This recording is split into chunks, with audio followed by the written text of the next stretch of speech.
radio blackout a couple of days ago. Pretty amazing. You'll see that on the report. And also, we've got the latest from Amateur Radio Newsline. Josh? Oh, that's excellent. Well, appreciate you being out here again, as always. And Amanda, happy Valentine's Day. How are you? I'm fantastic for all things considered. And thanks for asking. And happy Valentine's Day, everybody. And if you celebrate it, it's Ash Wednesday. So, it's now time for Lent and Fish Fridays. Anyhow, we're doing good. We have another Ham It or Can It this week. So I'm looking forward to that. And we also have a great guest with us. We have one of our net controls that's been around. Gosh, Kev, I don't even know how long you've been around. I don't even know. Anyhow, he's been our net control on 40 meters forever. And I'd like to say that also on Valentine's Day is mine and Jeff's anniversary of our debut on HamNation. Wow. So it was back in, I know, it was a long, long, long time ago. Back in 2009 was the first time we were on this show. Oh, you're not even that old. I'm old enough. But no, so I've been around for a while. I think it was episode 22, if you can believe that. I didn't even know we had an episode 22, and now that we're at 566. So fun time. So everybody stay tuned. We've got a great show. You're going to have some fun recaps from Orlando, see what kind of trouble Josh got into while he was around, or whatever trouble everybody else got into, we should say. And stick around, and we'll be taking your questions on chat. So I'm hearing background. Okay, I don't know who's going crazy, but somebody is. We've got noises. Gordo, give us your recap from Orlando. Take it away. Well, it was a great show because they had a balance of 100 exhibitors and over probably 1,000, if you count them, swappers that were swapping electronics both indoors as well as in their RVs, as well as alongside the RVs. And RV parking was plentiful there, and that made it all the more fun. And Steve Goodgame, which we've had on this show, who I report to on education, he was there, and between the two of us, we had a great seminar, and he takes care of the professional instructors, and I'm taking care of all us volunteer instructors for ham radio, and we had a great time getting the kids on the air at the special event station.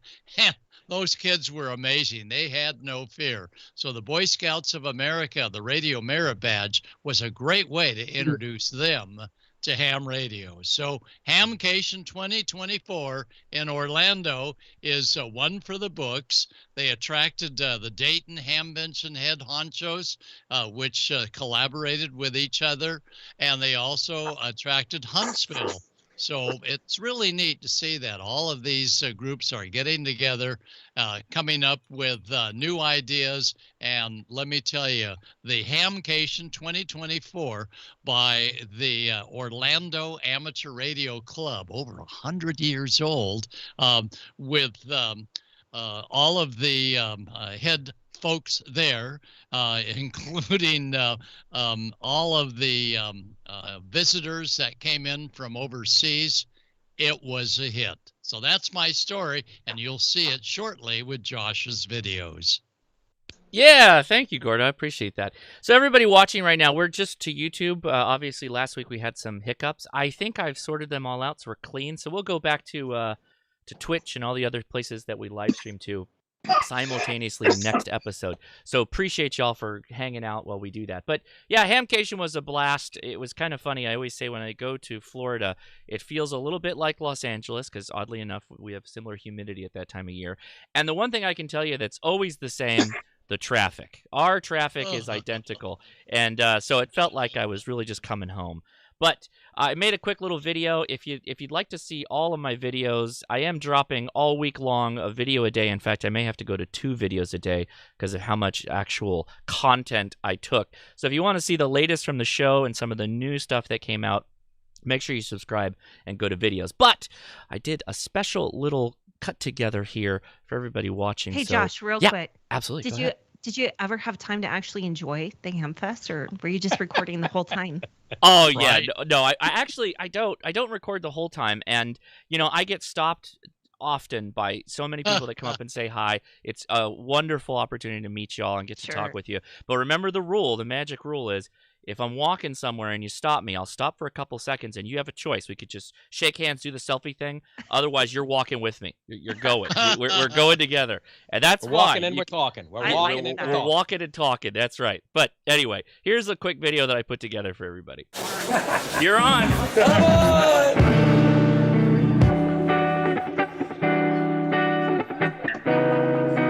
There's Gordo.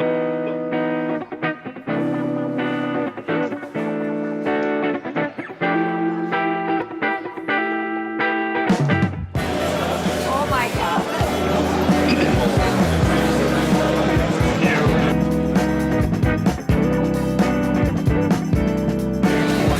No? How are you? Good. How are you guys doing? Oh, we got two, so. Yeah. Okay, there you go. That's the right shirt. You got it. Thank you. Especially if you're Amateur extra. That's right. That's right.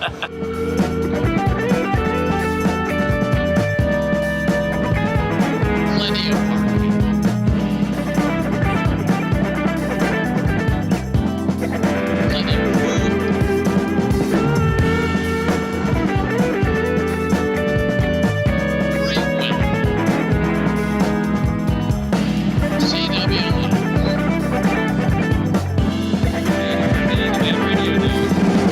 That's right. MFJ had everything right over the weekend.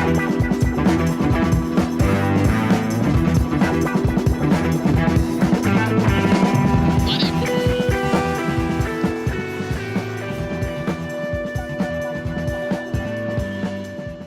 Yeah, so it was a great time, I think, had by everybody. So we'll see you again, Hamvention. We will be doing a Ham Nation live forum again like we did last year. And a rumor has it that Gordo is probably going to be there for that one. So I'm excited to That's right. do a show with him in person. That's going to be a lot of fun. But we're going to meet now. We're going to talk with Kevin. So Amanda's taking it from here, and let's catch up on what's going on with the Ham Nation net. Uh-oh. I was too... We'll just come back here. We'll just pretend like we're having a discussion, and Amanda will be right back. It's called post, right, Josh? That's right. That's right. I am not new to having problems live, so we don't have to worry about that. Well, So, I did have something I was going to show, but I realized I here didn't she bring it out. here she comes. She's back. She's And back. There now, she is. here's Amanda. You're Hey, we on. missed you. Hey, Amanda. Hi. I did not realize that was going to be that short. My apologies. It's okay, but now it's time. Amanda's going to catch us up with what's going on with the Ham Nation net. I know. This is great. Kevin, thank you so much for joining us. Everybody, this is Kevin, KC7FPF. You probably don't recognize his beautiful face because you always hear him on the air. So if you're on the 40... He's looking at me sideways. If you join us on the 40-meter net of around 7192, this is who you talk to. And he's a great personality and hosts wonderfully. And you can also follow him on NetLogger. So, Kev, how you doing, buddy? Hey, we're Thanks for doing being good. here. We're doing good. I caught up with Josh and Gordo over there. Of course, Orlando is right here in my backyard. I'm here in North Central Florida in Ocala. So I'm only about an hour or so from Orlando. So for me, not to go to Orlando would be kind of sacrilege. So the 7 call does not relate to your area whatsoever. Okay. No, the quick story on that is I was I'm a retired Air Force, and I was stationed in Mountain Home, Idaho, many eons ago. So that's how I got the 7 call, and then all through all my travels around the world, when I came back to Florida, obviously you have the choice whether you want to change it or leave it. So I made a decision to leave it a 7 call because how many people on the East Coast have a 7 call? It's a true statement. Great. Well, How many people in Colorado have a 1 call? Not many. So, but it is kind of a misnomer. So if someone's calling for a 7 call area, and I'm here in Florida, it kind of throws them off. So if they got to rotate the beam the other way, so it is what it is. It is what it is. So I know I'm always kind of conflicted about that too when somebody's working by the numbers and they say one calls, I feel guilty because I know that they're not pointed towards me whatsoever. So it's kind of I hit and don't. miss. I don't. A contact is a contact. Well, I see some of our other net controls, by the way. I see Paul in there. And Paul, you're on the hook for coming and visiting with us as well. Paul's our D-Star net control. Anyhow, Kev, so Yes. tell us what you've been up to and how much fun you have doing the nets. Take it away. Well, you were asking me earlier about that, and to tell you the truth, I don't remember how long I've been doing this. It just seems like forever.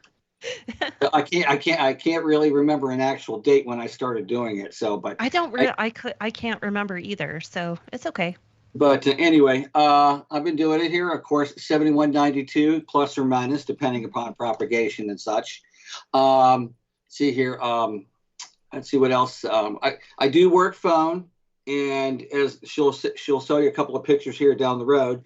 I do have another side of the station that's set up for doing digital. So I have one for HF phone and one for HF digital. So so I can go either way. And the last couple of days, I've been started to play with slow scan TV a little bit. So that's fun. Oh, cool.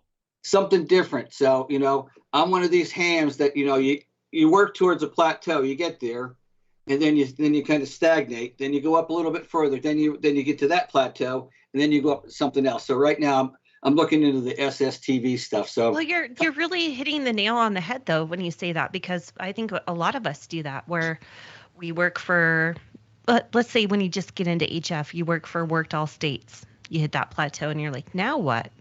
Maybe I'll do some DX, move up a little bit, move up a notch, maybe get into digital. So, and that's kind of an interesting take on it. Glad to hear you say that. So. Oh.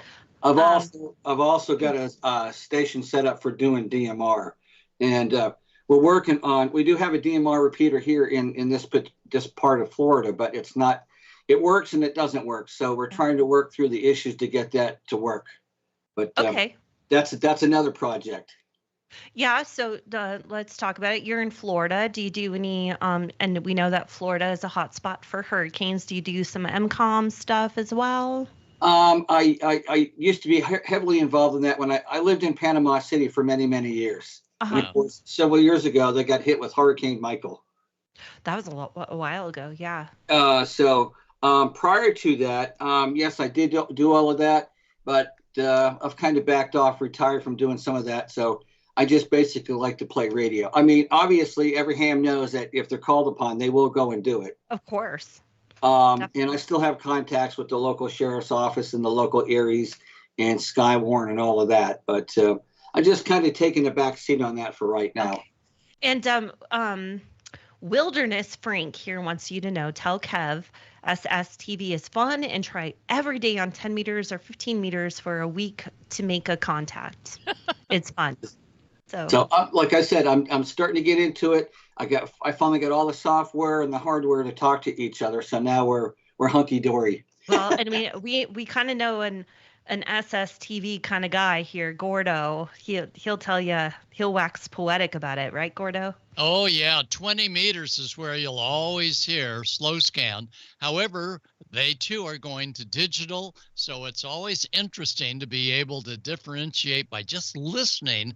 One is digital or one is the conventional analog. And remember, 145-800, 2 meters when the International Space Station is beaming down some slow scan.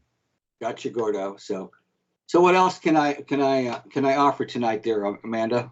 Let's talk about the net. So what do you want more check-ins? Tell us about your check-ins. Well, how does it work?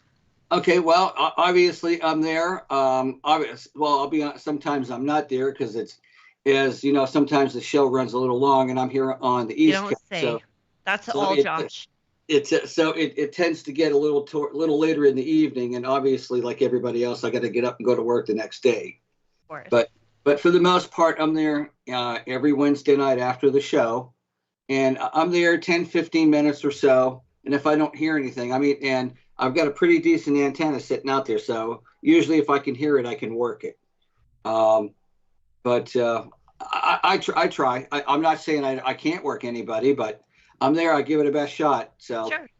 I mean, and prop has not been that great on 40 at this time of night. So No. we can definitely agree on that. I know. So- Okay, let's do this.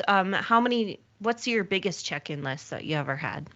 At one time I had pretty close to 65 check-ins one night. Wow. Wow. That's a lot. And Kevin, what is your antenna that you're running on 40? Because I hear you many times real strong 3,000 miles away.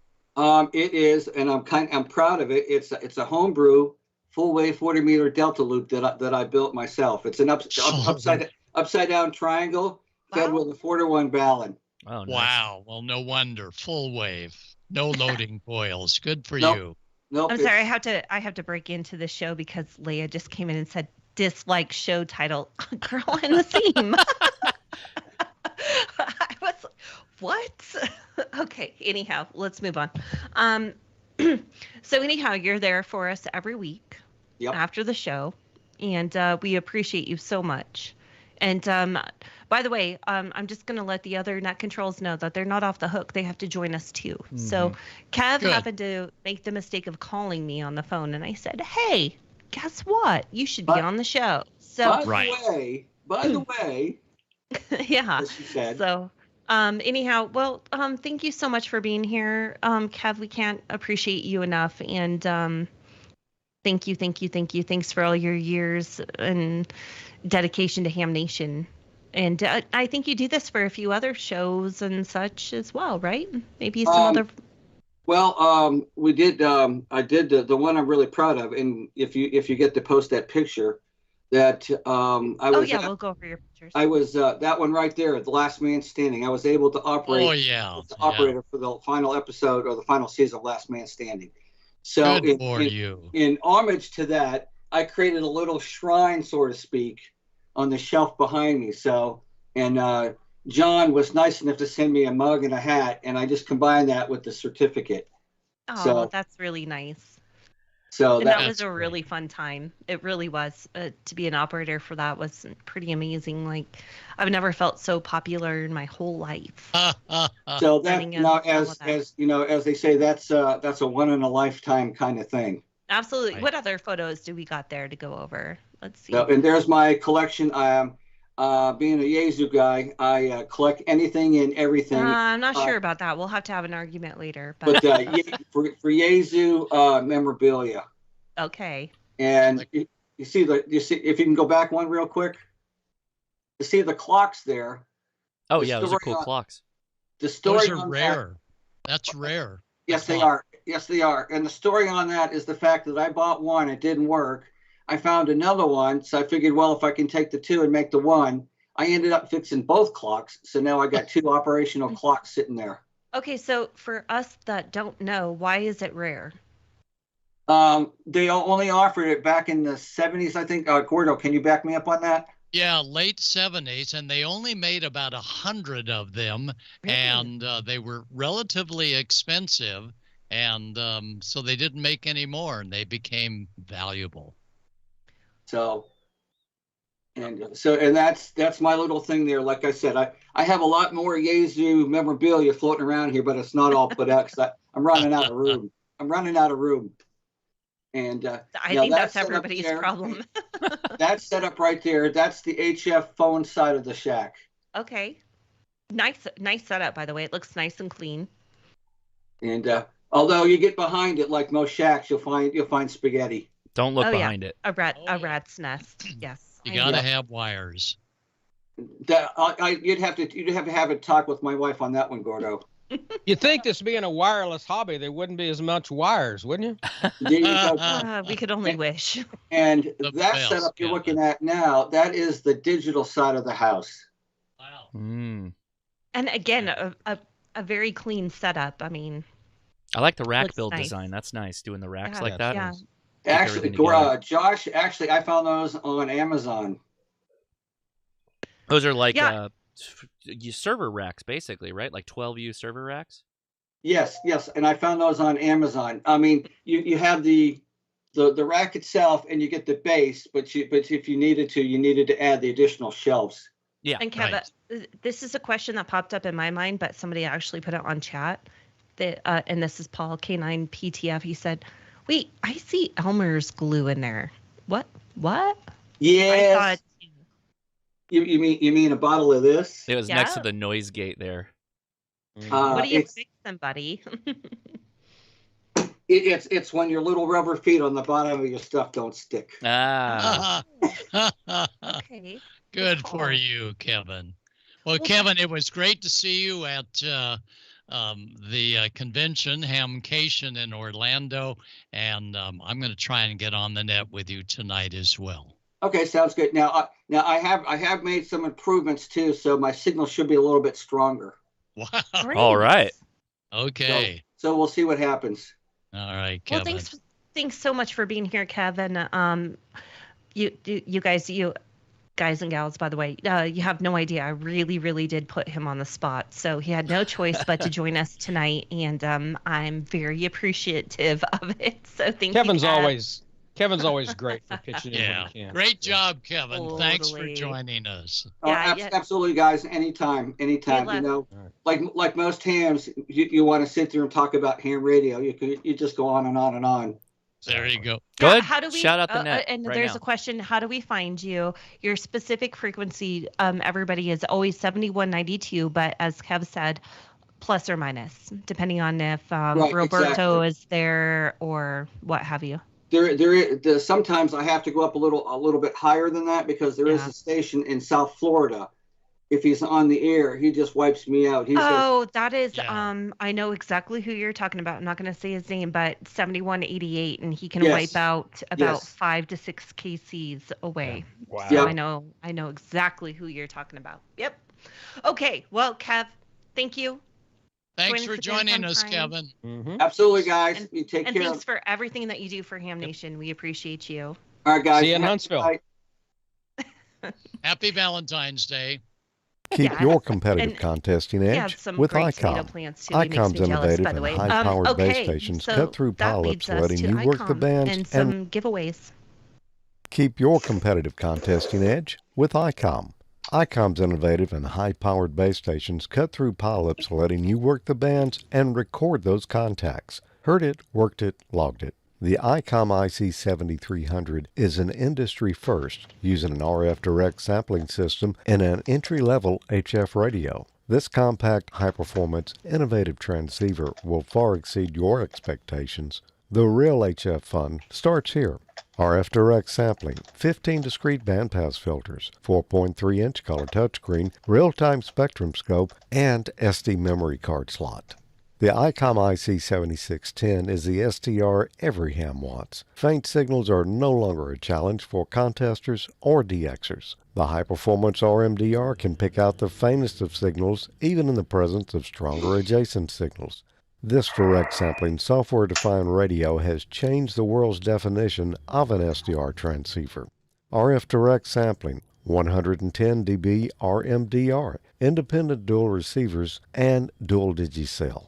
Keep your competitive contesting edge with the Icom IC7851. Contesters and DXers are always looking for that competitive edge to magically pull out the weak signals needed to climb up the list. With faster processors, higher input gain, higher display resolution, and a cleaner signal, the IC7851 is the pinnacle of HF perfection. 110 RMDR, 1.2 kHz optimum roofing filter, digital IF filters, digital voice recorder, high-resolution spectrum waterfall display, enhanced PC connectivity, and SD memory card slot. For more information about Icom's amateur radios and to locate a dealer, please visit icomamerica.com/amateur today. For the love of ham radio.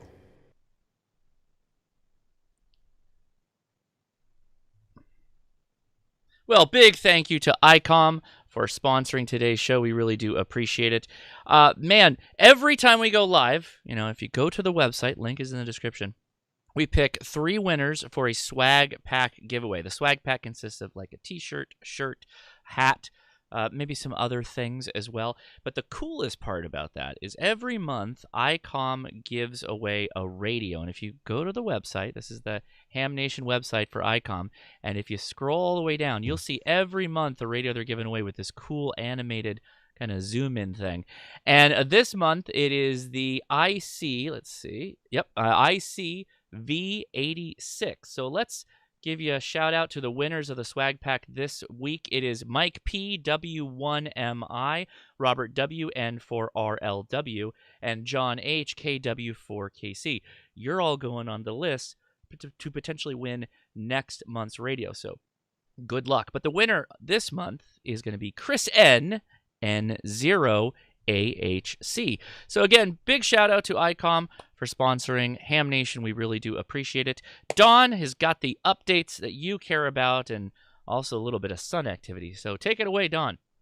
Yes, we do. And yeah, thank you to Icom. It was nice seeing Ray Novak at the Jackson, Mississippi Hamfest. You know, he lives in Mississippi now. He came back.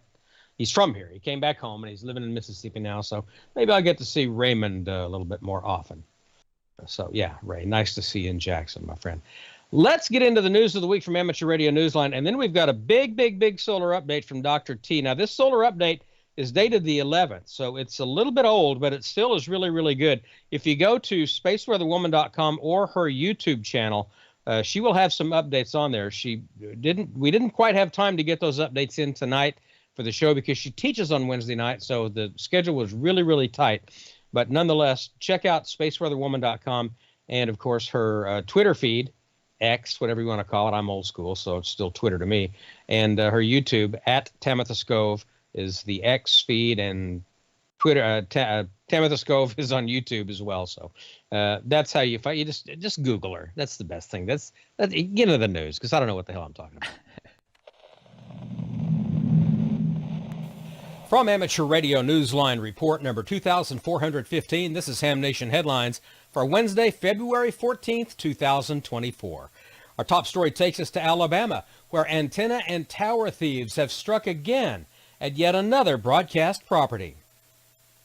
Only weeks after a radio station in Oklahoma suffered the destruction of its tower and broadcast site by vandals in search of copper, an AM radio station in Alabama discovered that its 200-foot tower had gone missing overnight. General Manager Brett Elmore of WJLX Radio posted on various social media platforms on Friday, February 2nd, that a worker doing landscaping cleanup made the discovery that morning. He said the guy wires had been cut and the tower was gone.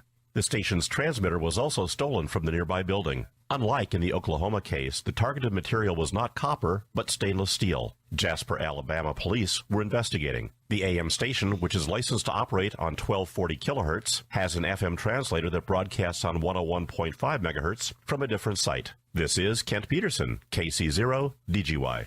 Satellite enthusiasts said a final goodbye to the popular AMSAT CubeSat known as AO-92, which re-entered the Earth's atmosphere on the 3rd of February after 6 years of service. Newsline's Jim Dameron, N8TMW, picks up the story. Before its weakening batteries made the satellite unreliable, its FM transponder was well used and allowed many hams to set distance records for contacts. The satellite's payloads also included an L-band converter, an experimental camera, and a MEMS gyro experiment. Meanwhile, despite the announcement that Sapienza Space Systems and Space Surveillance Laboratory would decommission the ham digipeater on satellite IO-117, known as GreenCube, the satellite remained in operation after the 5th of February. Petition drives and a letter from AMSAT's president, Robert Bankston, KE4AL, made last-minute appeals to keep the satellite and its well-used digipeater in action. As Newsline went to production, AMSAT's Paul Stetzer, N8HM, told Newsline that the amateur community was still awaiting a response from the Italian Space Agency, which owns the satellite and is leaving it in operation pending a decision. Across the Atlantic, the earliest of the sweeping changes to UK ham licenses are to begin this month. The first of the changes to be made to ham licenses in the UK are to be implemented by the end of this month. Amateurs have already begun receiving information from Ofcom newsletters or to read about the changes in the latest issue of Radcom published by the Radio Society of Great Britain. Some of these first changes include permission for foundation licensees to build their own equipment and to operate on the 2.4 gigs and 5 gigs band. The new rules also permit third-party operation under supervision. Regional secondary locators are to become optional. Foundation and full licensees in England may optionally use E as an identifier. Changes to power levels include the ability to transmit while airborne on primary ham bands, but with power limited to 500 milliwatts EIRP. The main documents containing these and other changes to the licensing framework can be found on the Ofcom website. Additional changes are expected to be phased in later this year. This is Jeremy Boot, G4NJH. And that's all from the Amateur Radio Newsline, your independent source for amateur radio news since 1976 at arnewsline.org. With Kent Peterson, KC0DGY, Jim Dameron, N8TMW, Jeremy Boot, G4NJH, Karen Eve Murray, KD2GUT at the news desk in New York, and our news team across the globe. I'm Don Wilbanks, AE5DW. 7-3. Happy Valentine's Day. Happy Mardi Gras. We'll see you next time here on Ham Nation. Now, here's the solar update from Dr. Tamitha Skov, WX6SWW. We have big solar flares, a big radiation storm, and we may get clipped by a partially Earth-directed solar storm. Those are the stories in this week's Spotlight.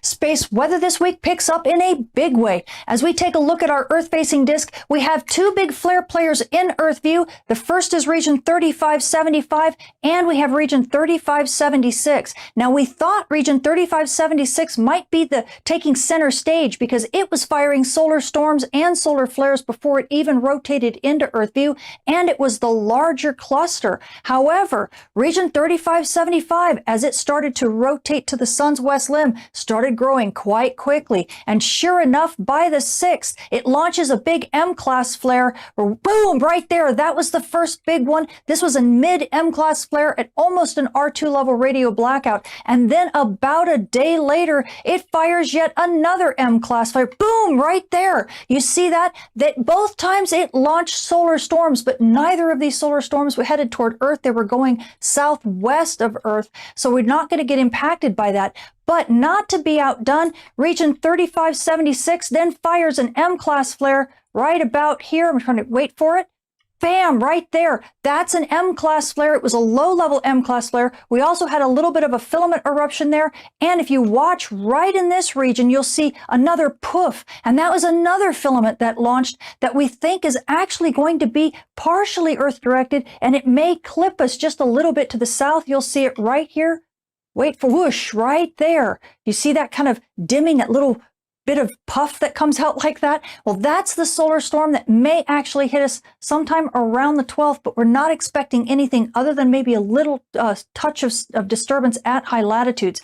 Anyway, back to region 3575, it was not going to be outdone because just shortly after that solar storm launched, bam, right there, it fired yet another M-class flare, and it still wasn't done. This region is rotating to the sun's west limb and now rotating behind the sun's west limb, and wait for it, bam, right there. How many bams do I have to say? This is the X3.38 class flare. Now, this flare, believe it or not, as impressive as it was, we didn't even see all of it. So this was actually a bigger flare than we even got to see in Earth view. Thank goodness for that, because as we take a look at our DRAP model, this is the model showing how the ionosphere, how the upper atmosphere ends up being kind of trashed really by the intensity of this solar flare. You actually see wham right there. That's the X3.38, and you can see the radio contacts. You'll actually see them. They're all disappeared right now,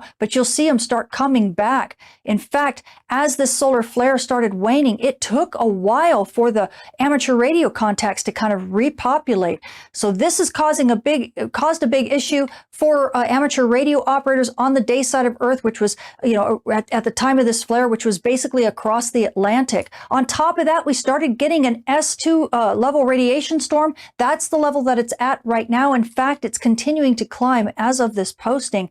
So we're going to be having to watch this and deal with it over the next maybe 2 or 3 days before things begin to calm down.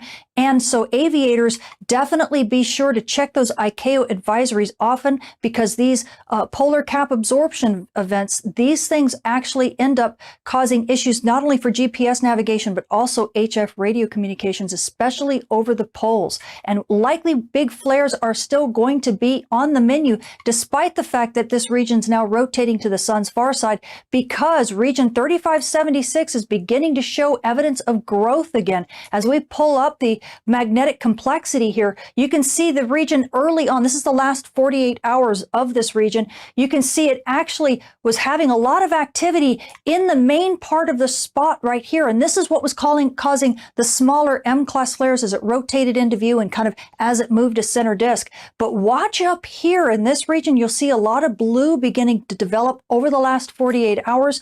And you start seeing a bit more flare activity. Watch it growing right up in here.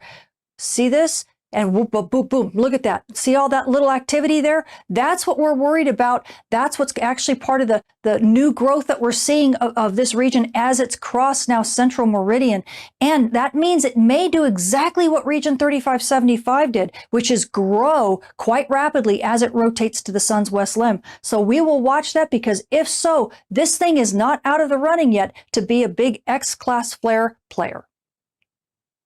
And just as we began to talk about region 3576 getting more active, it actually happened. In fact, it's due to this region right here, region 3584. Before this region was even in Earth view, it's been firing off solar storms and solar flares. And sure enough, as it continues rotating, you see at the beginning of the 10th, bam, right there, it fires off an M3.4 flare, and it looks like it triggered region 3576, because just a few hours later, look at this, wham, right there, it gets a near M-class flare, and as I'll back up and you take a look at these regions in here, you will see there's actually several dimming regions that grow right there and right there. Now, these dimming regions mean that there's an Earth-directed solar storm, so we are watching region 3576 very carefully, because this region is likely going to continue to be more active as it rotates to the sun's west limb, and we have region 3584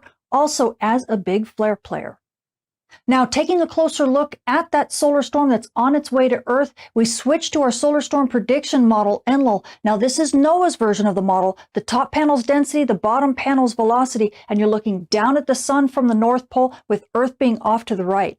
And as we set this solar storm model in motion, you can see those solar storms coming out. First, we have one that was launched back on the 8th and it's moving very, very slowly, but it definitely could have a partially Earth-directed component. And then you see that second solar storm. This is the faster one that was launched on the 10th. In fact, you can see them actually merging together there. And the impact looks like it's going to be late on the 12th, likely into the 13th.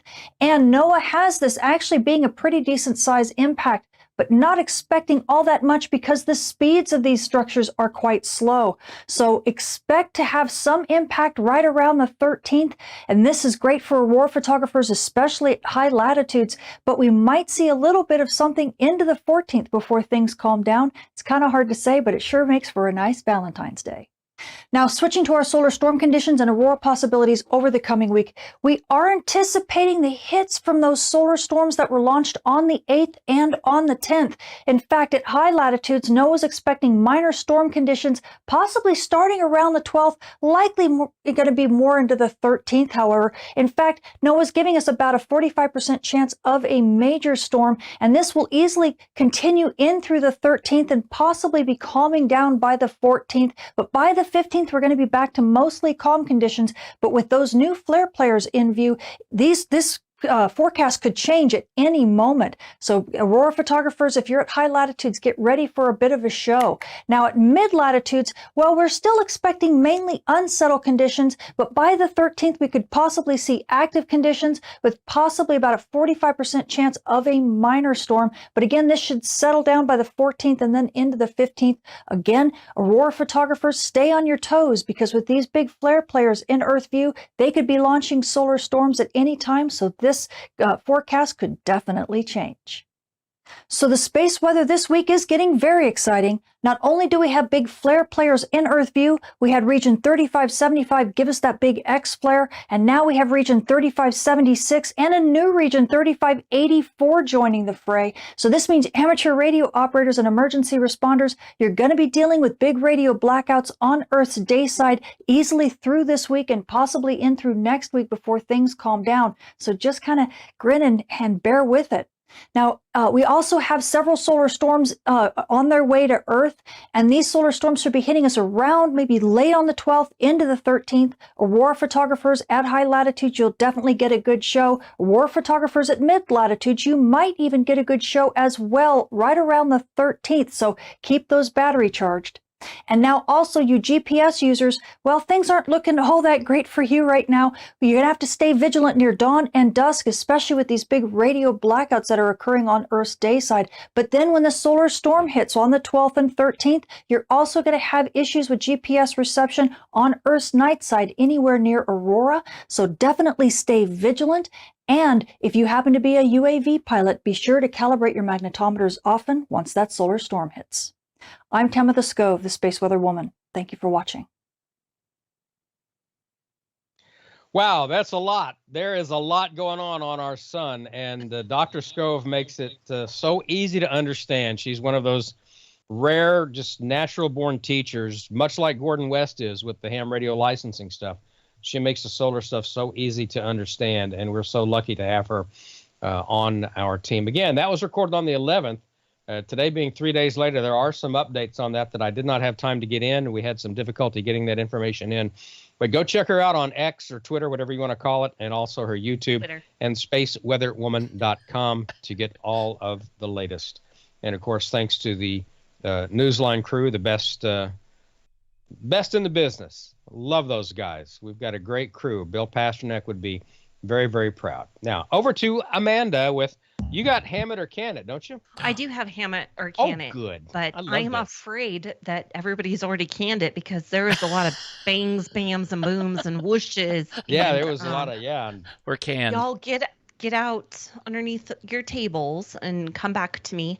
Yeah. And just put your aluminum hat on. You'll be fine. Your tinfoil hat, you'll be fine. It's fine. Just call in like you did for the Super Bowl. You're fine. It's okay. Fine. So,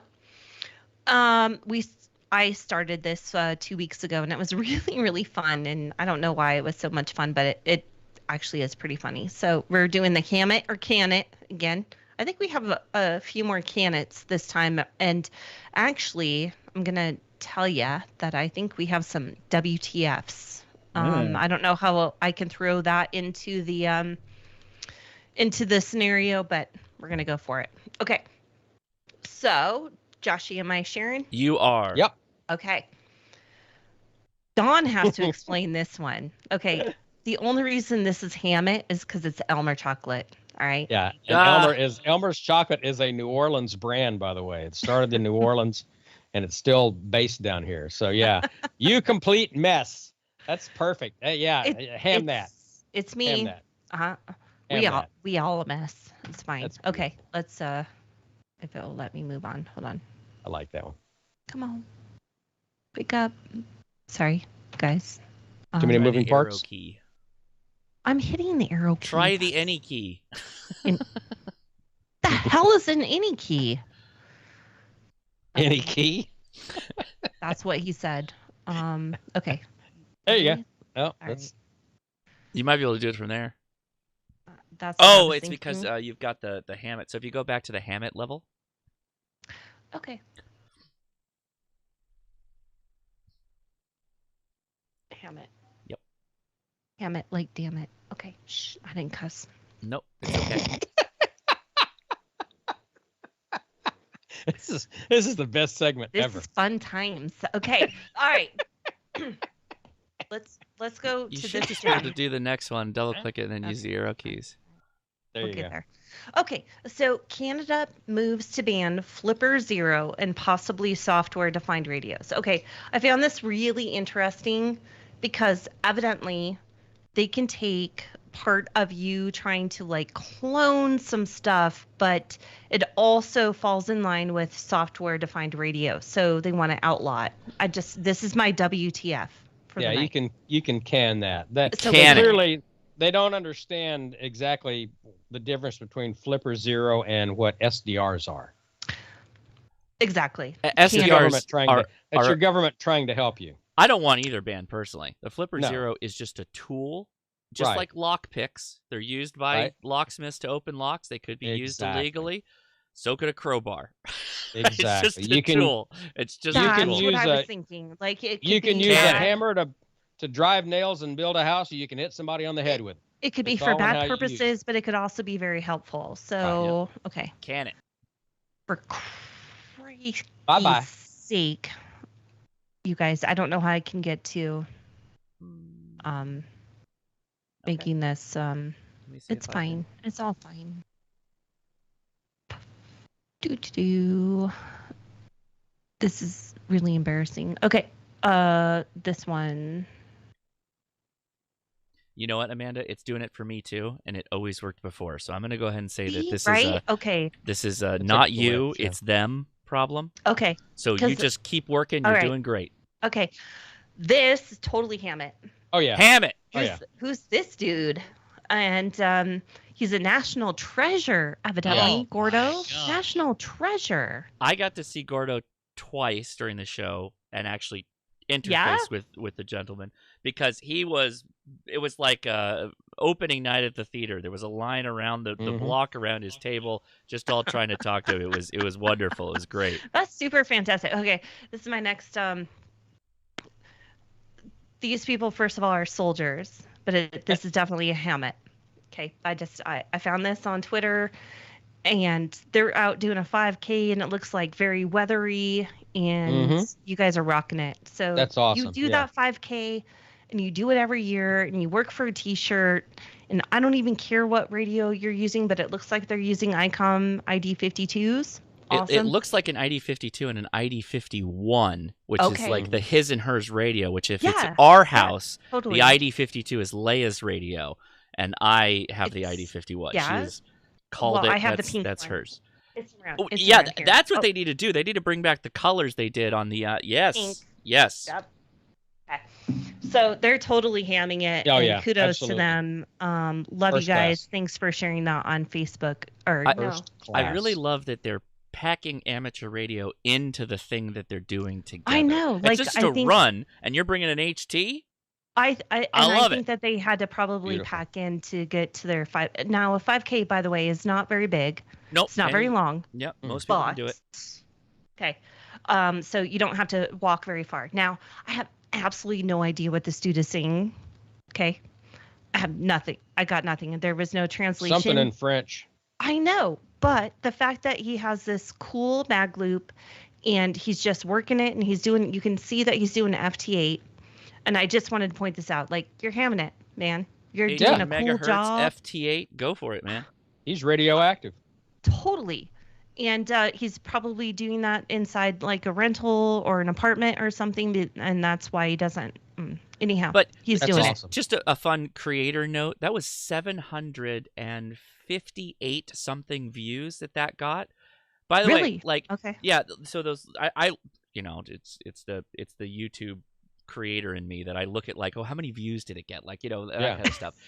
I think it's wonderful that, again, I made a video years ago on we need more content creators in amateur radio. And that doesn't mean like, big productions or anything like that. It means you make something, take a picture, Yeah. Okay. and you post it up on your Facebook, you post it up on your Twitter, so that you introduce people to amateur radio. You show them, hey, look, this is what I'm doing. You guys are Right. watching, nothing against football.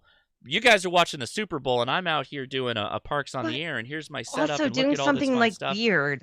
Right, something weird and helps. it builds a right? conversation. You'd It be does. surprised if you just on your own stream, your own Facebook page, post what you're doing. You'll get all kinds of comments. What is that? What do I eat? How Agreed. do I do this? What is this? It's super great. Okay, so this one, I see a lot of POTUS, but I couldn't help but put this one up because it's so freaking cute because of this dog. But POTA prepping, everyone needs a winged dog. Agreed. Hamming it. It's so flippin' adorable. That's got a definite fear and loathing in Las Vegas vibe to it with those Yeah, sunglasses. it does with those sunglasses. Thank you, David, for that one because that is so so flippin' that. cute. Okay, Ham that ham dog it. right there. Okay, Does this next the one I don't dog know. work the contacts, or does it do the logging for contacts? That's the God, question. if I could get my dogs to do you the imagine? logging for Could- me, could I'll you get tell your you dog to do what. the That's logging? Like I'd brilliant. have 5 more dogs. Yeah. You'd have a okay. whole contesting group right there. I'm just saying. I lost my place. Okay, hold on. The one We're after the good, dog. We're good. No, there's Gordo. There's that. There's the dog. It's the next one after the dog. No, Oh, no, I think I it lo- skipped the place a little bit. Oh, but she it skipped. did. Okay. We're I having skipped. fun. Well, Oh, yeah. Hi, Live TV. everybody. How is everyone else? next What week could I'll possibly go slideshow wrong? it. I It's can't not think of a Much like nearly Amanda has as- short shots, or Gordo has short shots, Amanda will have ham it or can it. I'll have the images for. I'll do it. My We'll God. set it up next time. So yeah, it's Nope. good stuff. See that We that did one him I already. already had. Oh, Christ. Okay, that was. Okay. Oh, the button's What? Did working that. now. Well, What'd there's you the do? dog. Oh, it's Okay. working. It's working. It's working now. There you go. Well, we'll Okay, figure we it did out. that. Just keep Yeah. going. Next one. Keep rolling. Keep it rolling. I don't know No, what I Alright, did, I'm no, there it is. trying. Now, but we're. there we go. Uh-oh. Now we did him. There Oh, we go. there it is. There. That. Oh, That. okay. Go back Oh. one. That's it. That's it. That's where Finally, we are. okay, this is a Joshy one. Oh. Finally, after 2 months of waiting, let's turn this into a USB-C ham radio. So you can relate to this. Let's ham it. Ham They're it. doing it. Ham it up. Absolutely. Evidently, you got the word out, and people are doing it. So I Yeah, just wanted to let you know. They sold out on that board. And, Did they really? Yeah, Okay. yeah. Remember the 705's got everything in it that you want, but it came out at a time when USB-C was kind of on the way out, and USB Micro was kind of on the way out, and USB-C was Right. kind of taking hold. It was just a state of the time, and an adventurous ham decided, I'll make something, and they made a And they USB-C interface. It's a drop-in board basically. It's 2 screws. Well, it's more than 2 screws because they got to crack the case. But there's a slight modification. Now remember, I can't comment on what this is going to do to your warranty. Just keep that in Okay, mind, cracking everybody. the case, everybody. But it does add something that some people are looking for. So yeah. So I it's just a found ham it fun that somebody was boasting about it. So good on them, and That's I hope cool. it's working out just Good job. fine. Yep, Okay, ham it. this one I felt sad because it's true. Evidently there was a lot of buffering if you tried to watch the Super Bowl on Paramount Plus. And this guy Joe, by the way, KI4ASK, super fantastic ham. Oh, he's a and, great guy. and him I and his talked to him on wife are satellite. He's out a great like guy. all the time. They're like hardcore. They do MCOM, they do Aries, they do public service stuff, and they love doing POTUS. And I just found it really, really funny that he posted that Better resolution. SSTV is working better than the Super Bowl right Beautiful. So you know what? You can't but ham this. I mean, it's what it is. Perfect. Can your cable service, by the way, but Yeah, seriously. ham radio is still there for you. Okay. Mhm. All right, we're gonna have some different views on this one. I know. Oh. Okay. I can't So wait to I get don't- into this. Okay, everybody read it because I'm going back to the big group, or maybe I should put us in there. But I don't know what everyone's feelings are on this, but I have a public safety radio, right? So everything in my county is actually encrypted. And again, I went to Santa Barbara and it's VHF unencrypted. And it was really amazing to just get a radio and be able to listen to everything. So I don't know where I'm going to go with this. I don't know if I want to ham it or can it. I don't know if I want to tell everybody stop complaining because public safety cares about you and they don't want you to hear what they're doing, or if I want to say we should absolutely hear what's going on. Okay, that's where I'm at. I can't. It's Right? also tough, right? Yeah. My feeling has always been, for most of the time, I feel that it can be unencrypted. If it's That's where I'm fire, at, paramedics, and police to a certain degree, it can likely be unencrypted. But there are obviously situations where life is on the line, particularly tactical situations, where encryption is going to be required. But to be honest, there's lots of, groups that those situations happen day in and day out, and they don't have encryption. So It's true. Yeah. And it could be anything from maybe a school shooting. I mean, if you're a parent, you want to be able to click on Scanner Radio and listen to what's going on, and you can find out quicker where your kids are getting evacuated to, things like that. Like, so I get it both ways. I see both sides of it as well, but as I someone who has served on a grand jury, I can tell you sometimes you don't need to know how the sausage is made. The district attorney told us. The district attorney told us. He said, "You're going to find out so much that's going on in the county that I can tell you after your 10 days or whatever it is that we're going to serve on this, you will never ever leave another door unlocked." And he was right. There's sometimes the less you know, the better you are. And okay, so my husband's point of view, because he's been in public safety his whole life, he says there's a time and place. Right, So exactly. If this is just a pullover for a car and you're renting somebody and they didn't have their registration, it's out of date, whatever, who in that, cares? Right. If that turned into like some kind of drug stop and like a dog sniffed on something, then you go to the encrypted channel. Well, that's what you want that in the open. Yeah. I'm thinking more from like a SWAT team. That's about to. SWAT is always if the bad actor has the scanner and he's listening, like, oh, they're about to break they're about to break in the back door. Exactly. There's a tactical advantage to that, which I see. Yeah, But so you know what? you move to tactical channels. If you're curious about seeing how law enforcement works and stuff, watch On Patrol Live. What I love that. Yeah, I love that show too. I absolutely love it. So I'm sorry to bring up this, like, I can't even see what a good talking point. The viewers are saying. You can see both sides. It's just I understand both sides of it, and I don't understand why it all has to be encrypted. And there's court cases about this, everybody. So, journalism, they say they need to have the right to know, that kind of stuff. So, okay, we're going to move on. By the way, the chat is a flutter with this one. I'm sure. I almost need to make a video just on this. And literally all my friends that I see in the chat, I know exactly who you are almost by how you're responding to that, like that thought. It's fascinating. Paul, we gotta talk, Paul. I want to. Okay, so there we are. I brought it up for conversation. So, all right, like it. This one is an WTF because it's totally Hammett, but I don't know what it is. Oh, I could. Well, not only do I know what it is, I've got one. Where is my? Do you really? Yeah. Hold on. Where is my? Lily Go? That's it, right here. I when I saw this, I was like, "What is this?" So. It's basically just a keyboard with some computing behind it and a little jog dial, which is actually running a software application called Meshtastic. I can't believe that you have that. Like, I've heard right of Meshtastic. Yeah, and so this communicates here to this little guy over 900 megahertz. It's license free, and you can do encrypted communications with this text messaging.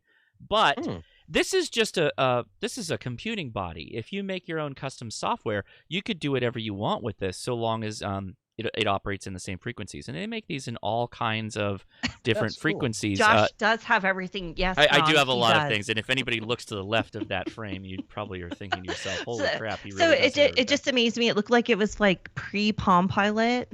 But it's like a BlackBerry. It's like the original BlackBerry, or one of the older BlackBerry. It does look one like of the a newer. It looks a lot like a BlackBerry. But it's got a microprocessor in it, so you can do all kinds of fun stuff with it. It's great. It's wonderful. It struck me because it said APRS on it, and I was like, "Oh, this is like, I'm sure it's cool, but I don't know that I would ever use it." But it's neat. So the way I use it is a mesh network. So if the devices are all turned on, they mesh together, and there's a number of emergency first responders and emergency communications people, they're actually buying into this stuff because they also include GPS transmitters in them. We should probably talk. We should probably talk after the That's show. very Definitely. cool. That's At another time really to explain Yeah. it to you. It's really cool yeah. stuff. If I could find a way Ham to it. use this with search and rescue, and definitely ham it. Ham it. Okay, we're moving on. Oh, this was from the AWR. Yeah. That's cool. It's just too cheesy for words, but love whatever. Ham Yeah, it, that's good. fine. Yeah, that's good. I mean, if you guys are going to tell your wife you love her more than your radio, you're full of you know what. Yeah, I'm really fond of my Icom, baby, but I love you way more than my Balfang. That's true. That's right. That's actually a true statement. Like that one is believable. But Yeah. if you have the 7851, you're like, yeah, so Yeah, I told Dawn, I said, if you ever get your license, I got a radio for you. I just didn't tell her it was a Balfang. Did I say that out loud? We're funny. recording this, Okay, aren't we? that's now I'm in the end. trouble. That's it. That is the end of them. I have one more thing to show you, which is really sad. So And I got I'm an gonna go to update that. I want to talk about because Green Cube got mentioned, and I feel I I'm saw that. responsible to say something that's very important. Okay, so state we'll of let the you. union, guys. So I have something green to talk about too. Okay. So that's funny. Mine's just more sad than yours. Come on, girl.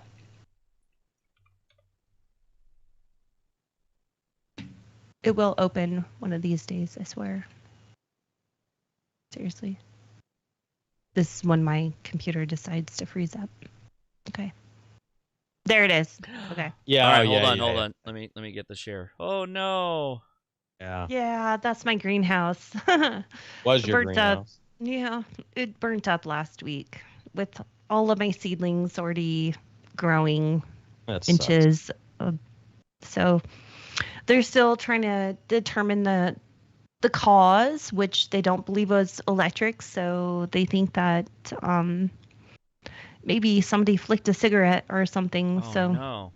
I know, because we have my husband's a freak once again, and we have cameras everywhere. So we had a camera in there, and the camera was still rolling when it caught on fire. So Oh, wow. it showed the fire. I bet that's some starting. interesting video. Yeah. And so the fire was started in a place where there's no electrical or anything. So we don't know. But we're near a Walmart, and there is an alley right there. So we don't know if maybe somebody was shooting up and made a mistake or what. So Wow. anyhow, greenhouse is gone, but that's what insurance is for. And nobody got hurt, and no chickens burnt up. So That's know. good. yeah, still sad, but Oh, anyhow, yeah. that's You what can we've been dealing rebuild. with it. You Absolutely. Can rebuild, which we will. So, all right, stop sharing my screen, and let's hear about your green. Okay. Josh. All right. Well, I did a video, actually 2 videos, talking about Green Cube, sorry. And Green Cube is this fantastic MEO, right? So medium Earth orbit satellite. It has one of the largest footprints that you can get onto. We're talking an hour-long pass in some Oh, cases. wow. So people are just Wow. making Really? extreme yes. And it's done over packet radio, right? Very impressive. There's an upside, there's a downside, right? Well, the upside is I made a video about it, and lots of people heard it, and they're into it, and that's great. And the downside, well, kind of 2 downsides, is that it was going to get shut down by the operating country, which is Italy. They've decided to continue it, and they're having discussions with AMSAT Italy, which is great news. But here's the thing. Guys, everyone needs to understand that a satellite is not like doing HF, right? There are power limits that you're supposed to run into these satellite devices. And unfortunately, there's a lot of people out there that are putting out far too much power right now into this satellite. No good. And what it's doing And why is would you do that with packet? Because you're just sending data. Right, because remember, everybody, this is not a cross-band satellite. This is a single frequency. So when you're transmitting your packets up, it's retransmitting those packets. And if you're using too much power, you're deafening the radio, and you're kind of almost putting it in a pause mode for a length of time. So I just dropped a link And there's a file there from Jeff KI0KB about using too much power on GreenCube. And we really need to make sure we all read that if you're going to participate in this. Absolutely. I've been told that there's some people out there that are even going so far as to use automated tools to try and make contacts with people. This is not acceptable. So, ham Josh, radio communication. tell us how much power should you be using? So- What it takes to make the contact? Of course, yes. Well, that's always the right answer, Amanda. But most people are trying to keep it around 50 watts, but that's also going to depend on the gain of your antenna, right? So be considerate of what the gain is of your antenna and dial your power in appropriately. And again, there are details here. If you go to the website that I just linked, see this code of conduct. How many languages is this code of conduct in? There's no excuse for you not to read this code of conduct. And that includes the power you should be using and how to appropriately utilize this asset, which is a very special resource we have. Right. So if you have like a 9 dB gain antenna, I mean, actually, you need to like. They recommend 10, 12, 14 dB to be able to hit this because it's Do you further really? out. Oh. And then they're using still like 50 watts, right? So you do need a little bit of a station to make this work. But So you need a good antenna, antenna, but you need to know what the hell you're doing at the same time. Please. So. Knowing what the hell you're doing is always I job like that. one. Pretty important. Pretty important. Yeah. Can that be like that's going to be like my my sign off on my emails now. Know what the hell you're doing. That's right. That's right. Yeah. And don't burn down the greenhouse. Please. Don't burn down Don't the green burn cube. down the green. Don't the burn green down the cube. greenhouse. That's Don't going to be burn down Jeff's. anything. That's right. That's going to be his signature line. Yep. Well, Don't burn let's down the green hit cube. us with the nets, Amanda. I know we already talked about them, but let's do them all. Kev, I see his screen is empty. He walked away, but I'm pretty sure he's going to be around 7192. We've got Steve on W7 UDI, by the way, and he's going to be on our show too because I'm going to circle them all in, and he should be on 20 meters. And let's see, 14 Charlie for D Star. So Paul, thank you so much for running that every other week, and we appreciate you. Oh, 14,268 is where Steve is. So appreciate that, Steve. And excellent. What else? Anything else? I don't think I have anything else. I'm sure I've got plenty of things, but everybody, I don't. You got some of you have an hour or two left at the grocery stores or wherever you get flowers. You should probably do so. If you didn't follow the homework assignment for the beginning of the show, get your. Go ahead. I brought my wife chocolate-covered strawberries. It's her absolute favorite thing. Oh, wow. That's great. And she bought me a quarter of a cheesecake, which is like one of my absolute favorite things. And she got me a box of Cabernet Sauvignon. So we're set. Enjoy. You're set. Very good.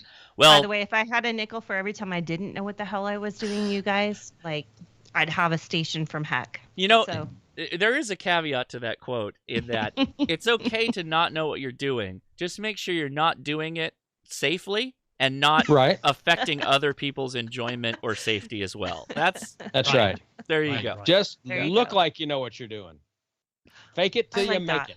I like that. Oh, all right, viewers, thank you so much for being here tonight. Appreciate you. I can't say enough to Josh. Thank you, Josh, for hosting us. And thank you so much. All the things you do in the background. You humble me by continuing to come back every 2 weeks. I hope you had a really fun time in Orlando.